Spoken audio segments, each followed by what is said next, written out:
তারিখে মিরপুর ডিওএইচএস সংলগ্ন এলাকায় সংঘটিত হয়। আপনারা জানেন যে সেখানে একটি অজ্ঞাত ডেড বডি আমরা পাই এবং পরবর্তীতে আমরা প্রাথমিক যে সকল তথ্য ভিজিট করে পেয়েছিলাম তার মধ্যে আমরা যেটা পাই যে যেই অজ্ঞাত ব্যক্তির লাশটি ছিল সেটি অজুদ মিয়া উর্ফে বাচ্চু নামে একজন সিএনজি ড্রাইভারের, এবং তাকে ভারী অথবা ভোঁতা কোনো বস্তু দিয়ে মাথার উপরে আঘাত করে তার মৃত্যু ঘটানো হয় এবং ঘটনাস্থল হতে তার মোবাইল এবং সিএনজি মিসিং ছিল। তো এই ঘটনার পর থেকেই আমাদের র্যাব 4 ছায়া তদন্ত শুরু করে এবং পরবর্তীতে আমরা র্যাব সদর দপ্তর ইন্টেলিজেন্স উইংয়ের সহায়তায় এই ঘটনার সাথে সম্পৃক্ত কয়েকজনকে ঢাকা, কুমিল্লা এবং ব্রাহ্মণবাড়িয়ায় অবস্থান করছে এ ধরনের তথ্য পাই। এবং এই তথ্য পাওয়ার পরে গতকালকে রাতে আমাদের র্যাব 9, র্যাব 4 এবং ঢাকা ইন্টেলিজেন্স উইংয়ের টিম আমরা বিভিন্ন স্থানে অভিযান চালায়ে এই ঘটনার সাথে সম্পৃক্ত 5 জনকে ছিনতাইকৃত যে সিএনজি সেটি সহ উদ্ধার করতে সক্ষম হই। আমরা আসামিদেরকে প্রাথমিকভাবে জিজ্ঞাসাবাদ করার পরে এখন পর্যন্ত যে সকল তথ্যগুলো পেয়েছি তাতে এই ঘটনার সাথে 6 থেকে 7 জনের একটি দল ছিল। এই ঘটনার মূল পরিকল্পনাকারী মুসা, সৌরভ এবং ইয়াসিন, যারা ব্রাহ্মণবাড়িয়াতে গত সপ্তাহে তাদের নানার বাড়িতে একসাথে মিলিত হয় এবং ইতিপূর্বে বিভিন্ন ধরনের ছোটোখাটো চুরি এবং ছিনতাইয়ের সাথে আরও সম্পৃক্ত ছিল। সেখানে তারা পরিকল্পনা করে যে যদি বড় কোনো ধরনের ছিনতাই বা চুরি করা যায় তাহলে বেশ কিছু টাকা পাওয়া যাবে, এবং প্রাথমিকভাবে সেখান থেকেই তারা এই পরিকল্পনাটি গ্রহণ করে। পরবর্তীতে গত 15 তারিখে সকালবেলা ইয়াসিন সে সৌরভের সাথে সাক্ষাৎ করার জন্য ঢাকায় আসে এবং পূর্ব পরিকল্পনা মাফিক 15 তারিখ সন্ধ্যার দিকে একটি সিএনজি ছিনতাই করবে এই টার্গেটে তারা বের হয়। 15 তারিখ দিবাগত রাতে, অর্থাৎ রাত আনুমানিক 3টার দিকে ভিকটিম বাচ্চু মিয়া তার সিএনজি নিয়ে শ্যামলীতে অবস্থান করছিলেন এবং সেখান থেকে সৌরভ সে সিএনজি ভাড়া করে এবং সিএনজি ভাড়া করে 60 ফিট সংলগ্ন যে পানির ট্যাঙ্কি এলাকা সেখানে আসার পর সিএনজি ড্রাইভারকে সে টয়লেটে যাবে বলে সিএনজিটা থামাইতে বলে এবং তার একজন ভাই আসবে উঠবে এটা বলে সিএনজি থামাইতে বলে।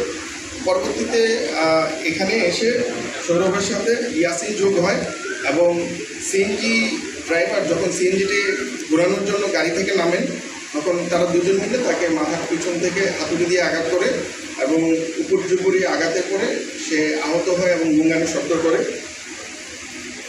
এই দুইজনের মধ্যে ইয়াসিন সে আবার সিএনজি চালাতে পারে, তো সে সিএনজি সামনের সিটে বসে এবং সৌরভ যে ভিকটিম আছে তাকে নিয়ে পিছনে সিটে বসে। পরবর্তীতে মুসা যেই পরিকল্পনার অন্যতম অংশীদার তার পরামর্শে এই ড্রাইভারকে যদি বাঁচায় রাখা হয় সেক্ষেত্রে তারা আইনি ঝামেলায় পড়বে এই ধরনের তথ্য তাদেরকে দেয় এবং দেওয়ার পরে তারা সৌরভ এবং ইয়াসিন নিশ্চিত করে যে না তাকে বাঁচায় রাখা যাবে না, সেক্ষেত্রে তার মৃত্যু ঘটানো হয়। তার মৃত্যুর পরে তারা প্রায় 1-1.5 ঘন্টা ঢাকা শহরের বিভিন্ন স্থানে লাশটি কোন জায়গায় ফেলবে সেটা রেডি করে, কিন্তু কোনো সুইটেবল জায়গা পায় না। পরবর্তীতে আনুমানিক সকাল 4:30টার দিকে মিরপুর ডিওএইচএস সংলগ্ন 4 নম্বর গেট এলাকায়, যেটা আপনারা ভিডিও ফুটেজে দেখবেন, যে একটা সিএনজি, এই সিএনজিটা এখানে প্রায় 2 মিনিটের মতো থামে এবং তখন ওরা এই ডেড বডিটা এখানে ফেলে চলে যাবে। তো এই চলে যাওয়ার পরে পরদিন সকালবেলা এই যেহেতু সিএনজি রক্তাক্ত ছিল সিএনজিটা সাভারে নিয়ে যায় এবং সাভারে গিয়ে সেটা পরিষ্কার পরিচ্ছন্ন করে 16 তারিখ সন্ধ্যাবেলায় তারা সিএনজিটিকে বিক্রির উদ্দেশ্যে ব্রাহ্মণবাড়িয়ার উদ্দেশ্যে রওনা দেয় এবং এই ক্ষেত্রে তাদের সাথে এসে মুসা যোগদান করে।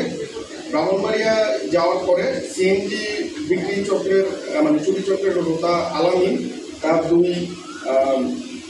সহযোগী দুলাল এবং শাহজালাল তারাও ইতিমধ্যে এই সিএনজি নিয়ে ব্রাহ্মণবাড়িয়া যায় এবং ব্রাহ্মণবাড়িয়া যাওয়ার পরে আলামিন আসার পরে আলামিনের নিকট সিএনজিটি 45,000 টাকায় বিক্রি করে এবং পরবর্তীতে এই সিএনজিটি কুমিল্লা, চান্দিনায় বা দেবিদ্বার এলাকায় নিয়ে এটার পরিবর্তন এবং পরিমার্জন করে আপনারা দেখতে পাচ্ছেন যে এটাকে চেঞ্জ করা হয়েছে।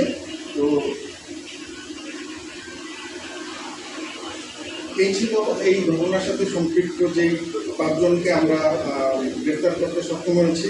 তাদের বিবরণ ইতিপূর্বে তাদের কয়েকজনের নামে মামলা আছে বলে আমরা জানতে পেরেছি, এবং তাদের যে প্যাটার্ন সেই প্যাটার্নে আমরা বুঝতে পারি যে এরা বিভিন্ন চুরি এবং ছিনতাই কর্মকাণ্ডের সাথে। এখন হ্যাঁ, এই ঘটনার জন্য যদি আপনাদের কোনো কোশ্চেন থাকে। ভাইয়া, যারা এই ঘটনাটা ঘটাইছে এটা কি প্রফেশনাল? এর আগে এই ধরনের কোনো ঘটনার সঙ্গে তারা ইনভলভ ছিল কিনা? আমরা যেটা আর এটা কি শুধুই মানে সিএনজি ছিনতাই তাদের মোটিভ নাকি অন্য? এটা শুধুই সিএনজি ছিনতাই তাদের মোটিভ, এবং ওরা যেটা বলেছে যে প্রাথমিকভাবে তাদের হত্যার পরিকল্পনা ছিল না, সিএনজিটা ছিনতাইয়ের পরিকল্পনা ছিল, কিন্তু যেহেতু প্রথম আঘাতে সে বেশি আঘাতপ্রাপ্ত হয়ে গেছে, তো পরবর্তীতে তারা আসলে এটাকে হত্যার দিকেই ধাবিত করে। এই গ্রুপটা মূলত বিভিন্ন ধরনের স্টেশন, রেল স্টেশন, এই ধরনের জায়গায় ইতিপূর্বে ছোটোখাটো চুরি ছিনতাই এগুলো করেছে বলে তারা স্বীকার করেছে, এবং আমরা যতদূর জানি একজনের নামে সম্ভবত চুরির মামলাও আছে। তো প্যাটার্ন দেখে মনে হয় যে এরা প্রফেশনাল খারাপ কাজের সাথেই সম্পৃক্ত। মানে এই যে সিএনজিটা এটাই তাদের প্রথম এই সিএনজির ঘটনাটাই এটার ব্যাপারে আমরা যেটা জানতে পেরেছি যে এই সিএনজি চোর চক্র যেটা আছে, যেখানে তারা সিএনজিটা বিক্রি করেছিল, ইতিপূর্বে ওখানে আরও কিছু সিএনজি গেছে। তো এটা আসলে হয়তো তদন্তকারী কর্মকর্তা আরও বিস্তারিত তদন্ত করে বলতে পারবে।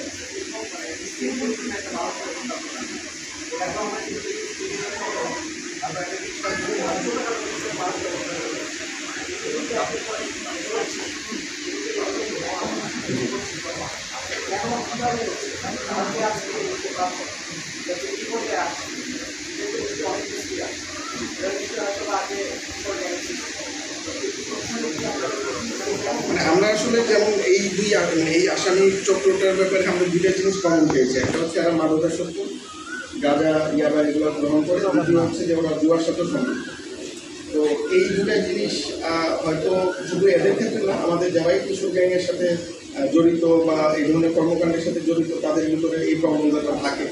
তো আমাদের যা ধারণা যে মাদকাসক্তি এবং জুয়া এই দুটা জিনিসই ওদেরকে মাত্র 45,000 টাকা সিএনজি, কিন্তু 45,000 টাকাটা হয়তো ওদের কাছে অনেক বড় একটা অ্যামাউন্ট মনে হয়।